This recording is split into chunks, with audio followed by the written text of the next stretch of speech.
La sociedad medieval. La sociedad medieval estaba organizada con base a un sistema feudal. Básicamente lo que esto significa es que se entregan bienes, principalmente tierras, a cambio de un servicio, y ese servicio generalmente era protección. Al inicio del sistema feudal, lo que hacían los principales nobles era acercarse a un rey para que este rey les entregara tierras. Los nobles, por tanto, de vuelta, lo que le entregaban al rey era protección, principalmente entregándole soldados cuando hubiese algún conflicto con otras tierras. Los nobles entonces se acercaban a este rey y le juraban fidelidad, que es un elemento súper importante para entender el feudalismo y la época medieval. La fidelidad se entregaba a través del acto del homenaje, donde básicamente estos nobles en su inicio se convierten en vasallos, que básicamente significa que se transforman en servidores del rey.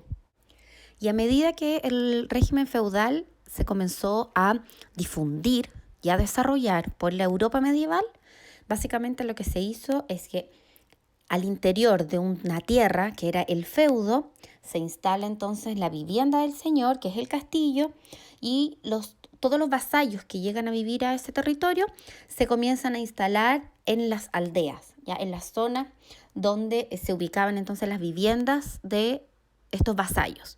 Ya básicamente en el sistema feudal todos se van transformando y convirtiendo en vasallos del otro, entendiendo sí que no todos los vasallos tienen la misma categoría.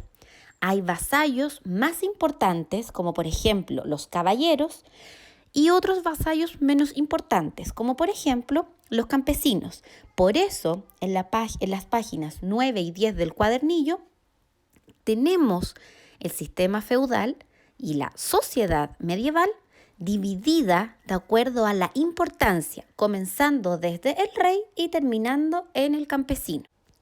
En términos muy generales, la sociedad medieval se dividía en dos grandes grupos. Por una parte estaban los privilegiados, que eran el menor número de la población, pero que contaban con una gran cantidad de privilegios. Tenían derechos, tenían un gran sistema económico, tenían poder, tenían todo. Y por otro lado estaban los no privilegiados, que básicamente son aquellos más numerosos, pero que cuentan con menos o directamente ningún tipo de derecho o beneficio. Ellos se dedican entonces a trabajar para los privilegiados.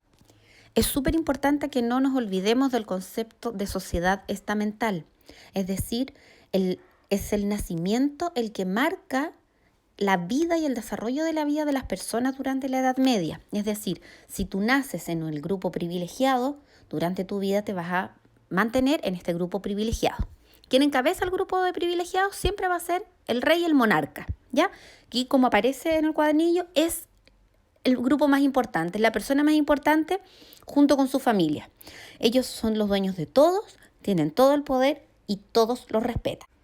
Los señores empezaron a tener mucho poder al interior de sus feudos, de sus tierras, y ellos básicamente eran los dueños de todo, dueños del castillo y dueños de todas las tierras, es decir, donde se ubicaban las viviendas de los vasallos, de los campesinos, era dentro del feudo que era perteneciente o que pertenecía al señor feudal.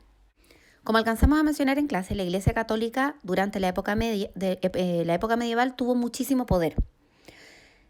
Uno de los personajes más importantes dentro de la Iglesia Católica fue el obispo, que básicamente tenía muchísimo poder, mucha riqueza, y él establecía la religión. Es decir, la religión católica se establece de acuerdo a lo que el obispo, obviamente en conversaciones con el Papa, que es la máxima autoridad, ellos decidían y destinaban, y por tanto todos los católicos debían seguir. Los caballeros básicamente se dedican durante toda su vida a prepararse para ser soldados, para ser caballeros. Ellos están dentro de la jerarquía del ejército, encabezándolos. Por lo tanto, son los más importantes porque además tienen que contar con caballos, tienen que tener armas y tienen que ser súper hábiles para poder llevar adelante la protección, la defensa del castillo y de su señor. Los soldados entonces vienen debajo de los caballeros, siempre al servicio de los señores, y también van a defender a sus señores, pero a diferencia de los caballeros, ellos van a luchar a pie. Eso significa que son un poco más básicos respecto de cómo está su protección en comparación con los caballeros. Así como hablamos de quienes administran en términos políticos y económicos el sistema feudal y quienes lo defienden, también es súper importante dentro de esta época aquellos que están rezando, aquellos que dedican su vida a orar y por lo tanto de esa forma protegen a los señores y a todos aquellos que habitan.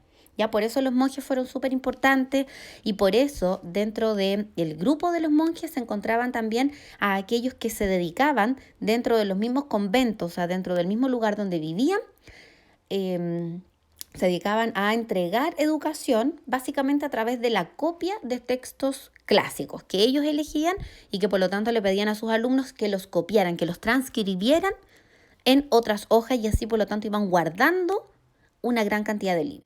Y finalmente el grupo más numeroso, pero el que básicamente no tenía derecho, era el grupo de los campesinos, que ellos viven en la tierra del señor feudal, viven dentro del feudo, van a estar protegidos por el señor, pero van a trabajar para el señor. Ya ellos no son dueños de las tierras en las cuales trabajan ni en las cuales viven.